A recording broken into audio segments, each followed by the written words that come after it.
Well, I just wanted to point out before I get started here that Jared confided in me before the service that how much he wanted to look like me and wear a matching shirt that I did. So he decided to wear an orange shirt. I mean, that's okay. I still look better in mine, but that's okay. Well, what I want to talk to you about today, really, two things. First would be why a Christian education is important to me. I do go to Bob Jones University, like Pastor Jackson said, and that is a Christian school. I'm sure most of you have heard of it. And the second thing I want to talk to you about is why setting goals is important for a Christian. And so, but first, Christian education is really important to me because, firstly, every subject at school is taught from a Christian worldview, whether it be just a history class, a generic history class, or a science class, like essential science. Those are core classes that everybody has to take, no matter what major you are. And so I thought those were really good. Essential science was a class that it was really difficult. I got a C in it, but that's okay. Jesus' love for me isn't based on works, so that's okay. But it was a good class.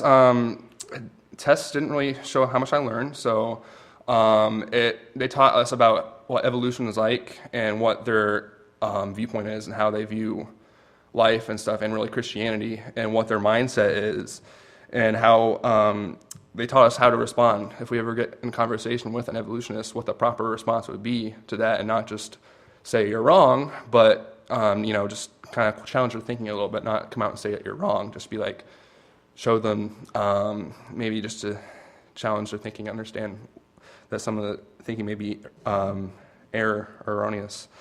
Also, every teacher begins with class with prayer. That might be something that some of you are thinking that's a little cliche, but that's something that's really important to me because it shows that every teacher, just how important it is to them that they begin class focused on Christ. And whether, like I said, whether it's just like a science class or a math class, once the bell rings, they say, quietly, let's start with prayer. So that's something I think is really cool. I also like my school for the discipleship atmosphere. Since we got a new president a couple years ago, and since he was elected, he started these things called discipleship groups. And what we do is we get a book at the start of every semester, and we go through the book. And it's sort of like at camps, you get like a booklet. It's a lot like that. And so I think that's pretty cool, and it's encouraging, and it's also really convicting. And so that's been good. And also, I like chapel as well for the discipleship atmosphere because Steve Pettit, the president, he goes through the book in a series of sermons every week or so in chapel, and then we're supposed to go over that night what he talked about in the sermon. And then also there's a doctrinal theme as well. And this past year, I think the doctrinal theme was looking unto Jesus, and different members of Bible faculty come in and speak, and they also bring in guest speakers. And so that's, I really do like chapel as well. And the reason I like a Christian education is it just prepares everybody well for life after college. There's a lot of extension and service opportunities that you can get involved with.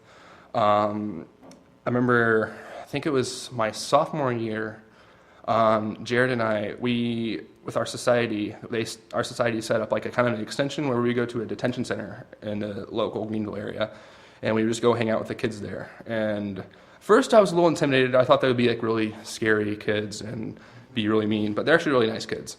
And just once you show that you are there to spend time with them, they'll open up to you and they were actually pretty fun. So that was a really neat experience. We went there 3 or 4 times, I think. And so I like that a lot. And also, I like that classes are really taught by a faculty that cares. I know some of you probably think, yeah, right, when you hear that. But it's true, they really do. They actually take time out of their day to pray for us, like every day. And that just really speaks to me and shows that they actually do care, and they're not just saying that, oh, yeah, we care about you, but we really don't. They actually do, and they want us to see us succeed. They want us to, wherever we go, they want us to see us do well, and so they'll do everything they can to make that possible, from praying, or just talking with us, or that maybe we can use them as references for a job, possibly. And so that's why I like Bob Jones a lot. Not I'm sure every Christian university is going to be something similar, or well, not, I won't say exactly similar to Bob Jones, but like in the Christian worldview, maybe a little bit similar, because Bob Jones is his own special school. So in a way, but well, how does that tie into setting goals? I looked up a couple of scripture references here. I want to turn to those. First one is Proverbs 21:5. And it would have been helpful if I turned to it first, but it's okay.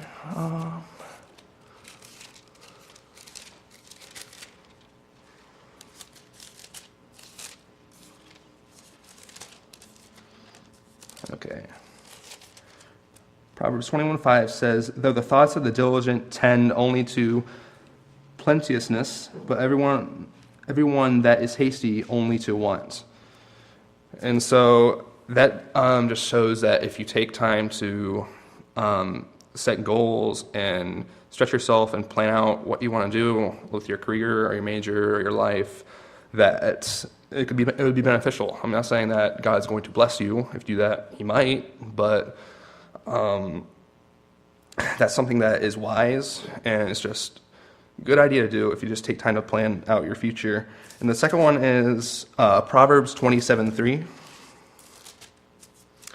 It says, 27:23. That's okay. "Be thou diligent to know the state of thy flocks, and to look well to thy herds." Now, I don't know if any of you in here are sheep owners, but really, honestly, that was kind of their form of currency back then, was sheep, because that was a sign that you were really, if you had a lot of sheep, that meant you were really rich and had a lot of money, because Abraham had a lot of sheep, and that was one of the things that was pointed out, was he had thousands of flocks. And so God challenges us really to just, if we have a lot of money, just to be wise with it and not spend it all in one place, and just know, or just be diligent to know where your money's going and how to spend it and everything. And so that was challenging to me. That's actually a verse that's been brought up in several of my classes at school, and whether it's just business classes mostly, and talking about what revenue or just operating income or something.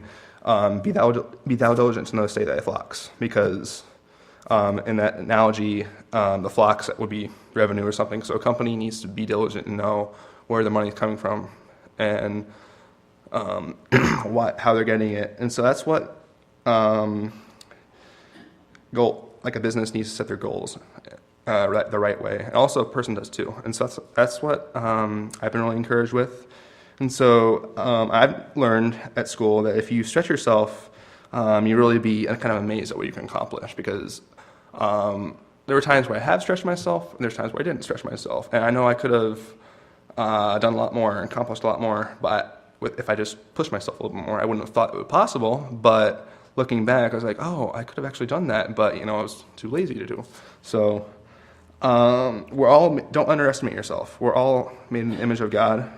And this is, if we're made in the image of God, we want to please Him to the best of our ability. Use whatever we have, whatever God has given us, or bless us with, to His glory and to His ability. And so this is why a Christian education has been so helpful for me, and why I believe goals really are important. And then I just want to end this with just sharing Colossians 3:23, which I'm sure most of you know. I'm just going to read it though.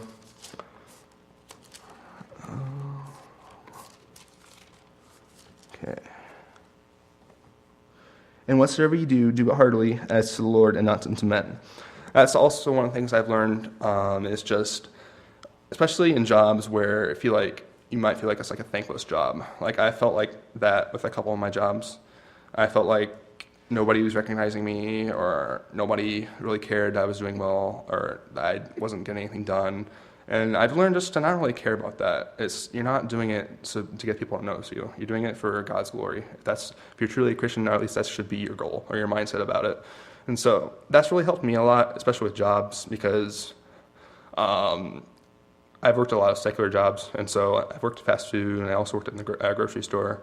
And so it's just, a couple times I felt like nobody was really noticing me or really cared. But I just, a lot of them are unsafe people. Unsafe people are going to act like unsafe people do. And there's lost people, and they need Jesus. And so If I'm making a big deal about not getting noticed by men, then that's not really living the gospel, not being a light to them. And so that's a verse that really has helped me a lot. And so that's really been encouraging my walk as well. And so thank you all for listening, and looking for Jeff.